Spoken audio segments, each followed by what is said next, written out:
Welcome to all of you. We're doing an AIAMC podcast.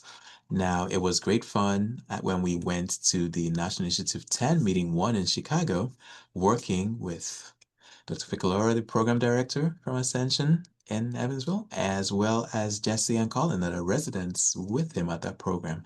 So you're welcome into some of the moments that we shared. I wish I could recreate the fun we had completely, but this will have to do it. And mark your calendars for the next meetings that are coming up. Go on the AIMC website and find out when and where they are. Okay, so what would this look like to get started? Dr. Ficalora, let's start with you. You can introduce yourself as you go into your first question, but if people are new to a national initiative, this is now National Initiative 10, or they're leading the team that they have for the first time, what would you say to them that can help them keep their team members engaged? Because you've done this, you're program director. What would you say helps people keep energy up? I think there's a few things. One, having regular local meetings is very helpful. Having regular local communication, either in person or by email, keeping the whole team engaged. Um, Sometimes individual meetings are necessary because you're only dealing with one part of the project. Moving the meetings around so that they're not all at 4 o'clock in the afternoon or all at 7 o'clock in the morning, so that different people can get involved. But I think one of the most important things you can do is make a big uh, awareness of it in the program that this is going on. So every time something happens, we announce it at one of our town meetings. Every time one of our members has a presentation or goes to a national meeting or gets a publication, I let everybody know and I copy institutional leadership. And our institutional leadership is really good about congratulating them when the email goes out. If your institutional leadership does not have that ethos, you might want to suggest to them that they should acknowledge those emails, because it makes a big deal when the CEO or the CMO responds not only to the individual, but to the entire group, acknowledging their success. Okay, I think that's awesome. And I think sharing the word is a powerful way to do that. And I agree with you when people actually demonstrate that they're seeing those emails and hearing what's happening. I think it's very good. And I'm also very um, free about sharing that nice little description from the AIMC webpage about what the AIMC is and why we participate in it. And depending on the audience, I may mention that I used to work for the founder. I think it personalizes things in a way that you can. If as a program director you have a personal relationship with the organization, that draws everybody in. yep. And of course, a plug for all our listeners. If people can bid on any of the awards that we have. So this was Innovation Award that we brought home to our site in 2024. But right now, as we speak, those nominations are going in either for the Impact Award based on things that people have done to sustain the national initiatives, or the Weinberg Award, or like I'm showing you here, the Innovation Award. Okay, Jesse, I feel like you're next. How do you say that you've remained inspired and engaged, and what advice would you give for residents to keep energy levels up? Yeah, so I'm Jesse Doyle. I'm the chief resident here at Ascension St. Vincent Evansville. I was involved in National Initiative 9, at the tail end of National Initiative 8, actually, and now we're in NI 10. I think for me, the biggest source of kind of motivation or inspiration to kind of keep at these projects is the shared purpose within our team. Mm, Um, I think that our NI 10 project grasp aligns kind of some of our program objectives within the GME world and our clinical practice. Our project specifically is addressing some social and moral determinants of health. So it's not just QI to us. It's a way to make sure that our clinical learning environment is humane, equitable, and really practicing justice within our program. So I think that working on something that really matters to you, that you will take ownership of and want to push forward, gives it kind of its own momentum. And then going back to the national meeting, when we were in Chicago last month, I think that the AIAMC's national initiative helps fuel that energy in the way that you feel like you're collaborating with all the other institutions when you get together in your cohorts. Being a part of that community and tackling similar challenges reminds you that you might have unique obstacles that you're facing, but they're probably not that unique if you just learn to speak up and ask around and find solutions together. So I think, personally, stay engaged, reflect on your wins, but remember that, like everything in medicine or healthcare, don't just focus on the outcomes, really celebrate the process. And I think the AIMC really helps us with that. Hmm. That's a good one-liner right there. Don't focus on the outcomes only, but remember to see and celebrate, and I guess bookmark the process.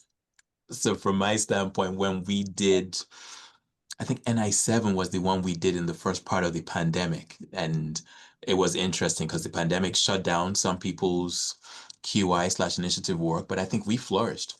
And my reflection on it was plug and play. It was as if we had a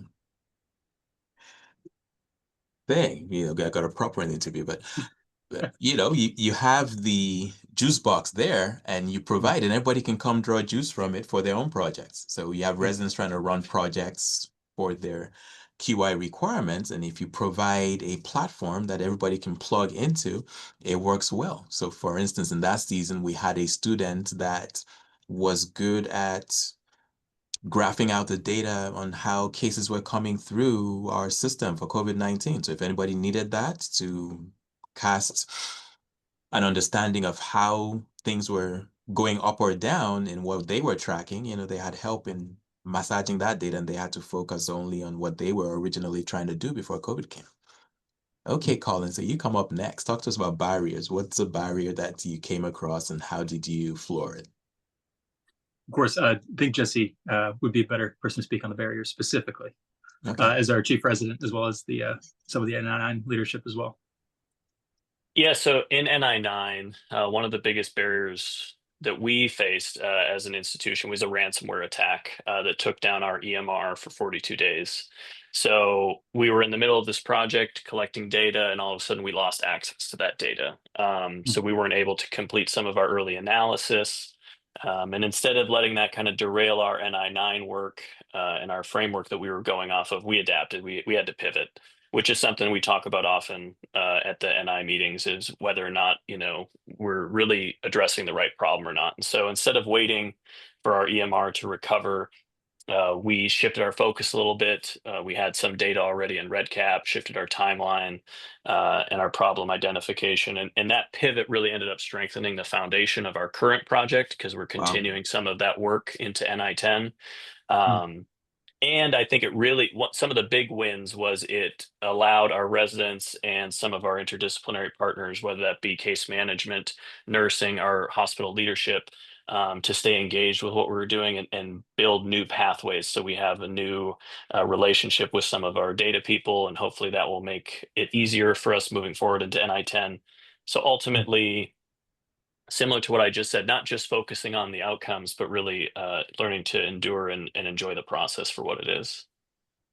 That's awesome. And of course, that's comforting to us. We're just beginning our REDCap journey as an institution. We've done things in Teams and Excel, and now we're moving to the REDCap world. So hopefully that's going to go well. For me, REDCap's has been a name, but now I think very soon I'll be getting my hands wet and dealing with that. So hopefully that's as much fun as you're casting it. You'll love it. It'll be great. Yeah. Don't hold me to that. It's funny. Okay, Colin, what would you say your project looks like now that you're working on this NI10 project? Yes, so for NI10, as I just mentioned to GRASP, it's a 3-tiered project. So initially, focusing on the transition from inpatient to outpatient, and initially screening using validated questionnaire for patients in the hospital to screen for issues related to social and moral determinants of health, and then establishing early social work intervention then guiding the post-discharge appointment, and then to the outpatient setting and experience. Then also within that framework, establishing a curriculum where we can come alongside some of our learners as well as interdisciplinary workers, so they know like what to look for, how to reach out to social work and provide guided intervention, and then what ongoing care looks like outpatient. And then lastly, analyzing what this intervention has done on meaningful outcomes, readmissions rates, patient satisfaction, and things like that, things that actually matter to our patients.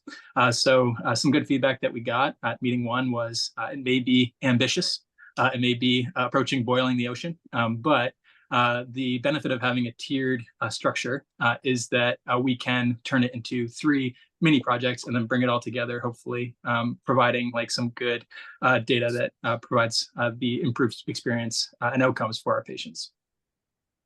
I think that's awesome. So here's my statement about boiling the ocean. And the very first NI that I was in, it was NI 5, this statement came out, don't boil the ocean. And yes, I think that means don't write a plan to change how things go in the entire country and you're sitting in one office and you don't have connections to do those kinds of things.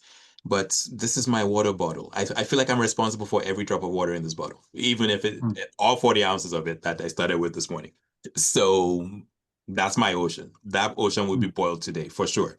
So I think it's interesting to be able to cast that. So anything that's in your space, you may not be able to write a program for the entire GME enterprise that you have if you don't have buy-in in the other programs.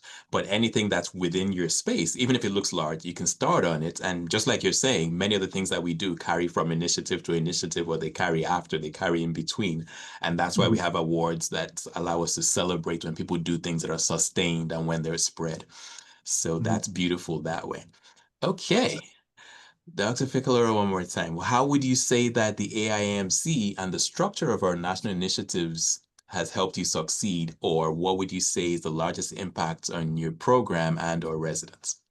So one thing I always talk about with our residents and with our residency candidates is if you can identify a problem, define a solution to that problem, construct a project to address it, collect data, analyze it, and then implement the change, you're going to be in a group of people who are uniquely qualified for leadership, because everybody can't do that. I've been involved since NI 6 in 3 different institutions. Generations of residents have learned from the idea, okay, fine, we got to figure out a project. And then once we figure out the project, we have to write it up and submit it to AIAMC. And then you go through the acceptance process, and then the 4 meetings. So you have built-in deadlines, the storyboards, so you can organize your thoughts and show them to everybody else. Constructing the posters is a skill. Presenting the posters is another skill. Listening to criticism about the posters is yet another skill, and then doing something about it. Those are all things that we would love all of our trainees and our junior faculty to learn, but they don't have an organized structure anywhere else that forces them to do things in a reasonable way, in a reasonable order, over a reasonable period of time, because days get busy and sometimes things get put off. And the national initiatives force that whole thing to happen in 18 months so that you can't get lost in the details or skip the deadlines because something else came up. Another thing that we're doing with our current initiative is providing early warning or early announcement of what's to come. So we just came out of meeting 1. We know that meeting 2 will be in April, so about 6 months after meeting 1, and we're already beginning to make plans for what the template should look like for the meeting 2 storyboard and what kind of information should people collect, giving people the opportunity to think ahead of how much advancement they expect to have with their projects and what that should look like. So yes, having this as a continuum, it's not a coming back and saying, oh, the meeting is over and everything's all done. It's realizing for me is the difference between playing basketball and playing soccer or something. Soccer, you can win a game with 2 goals or 3. Basketball, you need to keep coming back to the goal and scoring again. So that's how I would read this. So I think this is very good. I think we've had a very nice discussion. So thank you to Dr. Ficalora, to Jesse, to Colin. And I'm hoping that new team leaders will find this inspiring. I'm hoping that new people joining the AIAMC will find this inspiring. I know that there are residents graduating across the country very soon, and hopefully they're moving to faculty roles where they can take this from something they heard or learned about to something they can actually do and pilot and lead.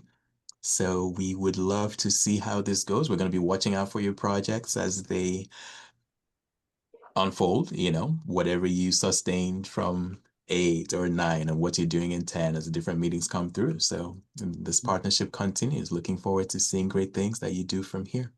So thank you so much. Thank you. Thank you. All right. Thank you so much, Victor. All right. Continues to be a Thank you. joy to work with you guys. Appreciate you. Thank you so much. Appreciate it.